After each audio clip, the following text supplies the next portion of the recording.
அதிசயா அதிசயம்தான். இடம் விலை all okay. Athisaya, அதிசயங்களின் ஆரம்பம். அதிசயா, அதிசயம் நடக்கும். நேற்று தமிழக வெற்றி கழகத்தின் மதுரை மாநாட்டில் விஜய் பல அரசியல் விஷயங்களையும் லேசாக டச் செய்து பேசினார்.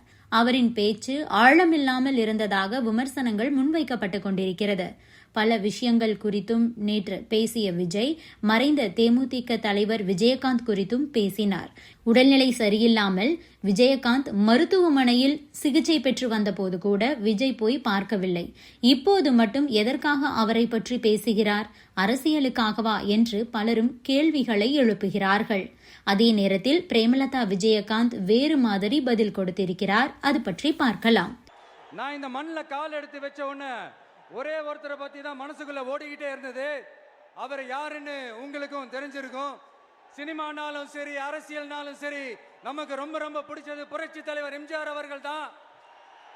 அவரோட பழகிறதுக்கு எனக்கு வாய்ப்பு கிடைக்கல. ஆனா அவரை மாதிரியே குணம் கொண்ட என்னுடைய அண்ணன் புரட்சி கலைஞர் கேப்டன் விஜயகாந்த் அவர்களோட பழகிறதுக்கு எனக்கு நிறையவே வாய்ப்பு கிடைச்சது. அவரும் இந்த மதுரை மண்ணை சேர்ந்தவர் தானே, அவரை மறக்க முடியுமா? ஒரு காலத்தில் சினிமா உலகில் விஜய்க்கு எல்லாமுமாக இருந்தவர் விஜயகாந்த். விஜயகாந்த் நடித்த வெற்றி என்ற திரைப்படத்தில்தான் விஜய் குழந்தை நட்சத்திரமாக அறிமுகமானார். இதனையடுத்து குழந்தை நட்சத்திரமாக வரிசையாக விஜய்க்கு குடும்பம், வசந்த ராகம், சட்டம் ஒரு விளையாட்டு போன்ற படங்களில் வாய்ப்பு கொடுத்திருந்தார் விஜயகாந்த். S.A. சந்திரசேகர் இயக்கிய செந்தூர பாண்டி படத்தில் விஜயகாந்துடன் விஜய் சேர்ந்து நடித்தார். விஜயின் தொடக்க காலத்தில் அவருக்கு உறுதுணையாக இருந்தது என்னவோ விஜயகாந்த் தான். இந்த நிலையில்தான் விஜயகாந்த் இறந்த பின்பு அவரின் உடலுக்கு விஜய் அஞ்சலி செலுத்த சென்றார். ஆனால் அவர் உயிரோடு இருந்தபோது விஜய் போய் பார்க்கவே இல்லை. விஜயகாந்த் உடல்நிலை சரியில்லாமல் சிகிச்சை பெற்றுக் கொண்டிருந்த போது கூட விஜய் போய் அவரை பார்க்கவே இல்லை. கடைசி வரை பார்க்காமல் விஜயகாந்த் இறந்த பின்புதான் விஜய் போனார். விஜயகாந்தை விஜயின் அப்பா சந்திரசேகர் கூட நேரில் போய் பார்த்து நலம் விசாரித்துவிட்டு வந்தார்.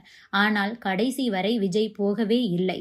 குறிப்பாக உடல்நிலை சரியில்லாமல் மருத்துவமனையில் இருக்கும்போது விஜய் போகவில்லை என்பதுதான் அனைவருடைய குமுறலாகவும் அப்போது இருந்தது. இப்போது அண்ணன் என்று உருகும் விஜய் விஜயகாந்த் வாக்குகளை பெறவே இப்படி செய்கிறார்.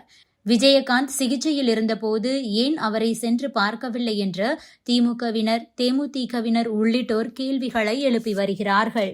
இந்த நிலையில்தான் விஜயகாந்த் மனைவி பிரேமலதா அவர்களிடம் தனியார் ஊடகம் ஒன்றில் இது குறித்து கடந்த ஆண்டு கேள்வி கேட்கப்பட்டது.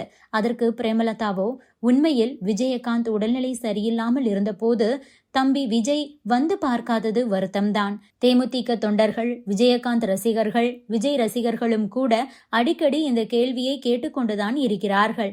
ஆனால் எனக்கும் உண்மையில் ஏன் விஜய் நேரடியாக வந்து அவரை அப்போது பார்க்கவில்லை, அதற்கு என்ன காரணம் என்று தெரியாது. அடுத்த முறை தம்பி விஜயை நேரில் பார்க்கும்போது அதற்கான காரணம் என்ன என்பது பற்றி கேட்கிறேன் என சொல்லியிருக்கிறார். நேற்றும் கூட பிரேமலதா விஜயகாந்திடம் மாநாட்டில் விஜயகாந்த் பற்றி விஜய் பேசியது பற்றி கேள்வி எழுப்பப்பட்டது. அதற்கு பிரேமலதாவோ, விஜயகாந்த் எங்களுக்கு தம்பிதான் என கூறியிருக்கிறார். இன்னைக்கு பேச பொருளா இருக்குது தாவேகாவோட மாநாடு தான். சரிங்க. விஜய் அவர்கள் வந்து அண்ணன் விஜயகாந்த் அப்படின்ற ஒரு கோட்டை வந்து குறிப்பிட்டு மதுரை மண்டலம் பேசியிருக்காரு. அதை நீங்க எப்படி பாக்குறீங்க? அவர் என்ன எண்ணத்துல அதை பேசியிருக்காங்க? தம்பின்ற எண்ணத்துல தான் பேசியிருக்காரு. அவர் எப்போ அண்ணன்னாரு, நான் எப்பவுமே சொல்கிறேன் அவர் எங்கள் வீட்டு பையன் தான் சொல்லிகிட்டு இருக்கேன். சரிங்களா? அவர் அண்ணன்னா அவர் தம்பி, எங்களுக்கு எங்கள் தம்பி. அவர் குடும்பத்துக்காக மட்டும் தம்பி, அரசியலில் தம்பி இல்லை. கேப்டனுடைய சின்ன வயசு கேரக்டர்லேருந்து நீங்கள் பார்த்தீங்கன்னா பல்வேறு படங்களில் கேப்டனுடைய சின்ன கேரக்டர் விஜய் தான் பண்ணியிருக்கார். எங்கள் வீட்டு பக்கத்தில் தான் அவங்க வீடு.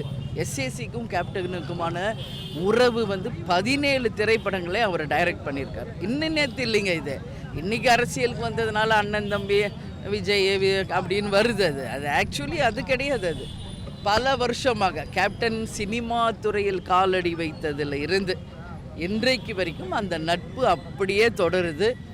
அதனால் விஜயோடைய படத்துக்கு கூட கேப்டனுடைய அந்த AI யூஸ் பண்ணாங்க. தாராளமாக யூஸ் பண்ணுங்கன்னு நம்ம சொன்னோம். இப்போது என்னுடைய பேட்டியில் நீங்கள் ஒரு 1 வீக் முன்னாடி பார்த்துருப்பீங்க.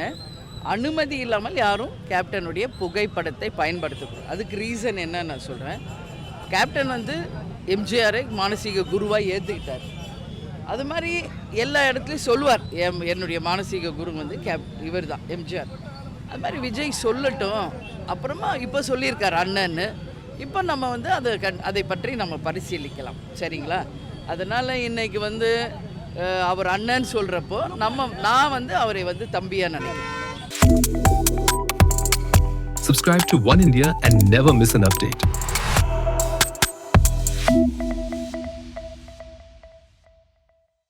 அதிசயா அதிசயம்தான். இடம் விலை ஆல் ஓகே. அதிசயா அதிசயங்களின் ஆரம்பம். அதிசயா அதிசயம் நடக்கும்.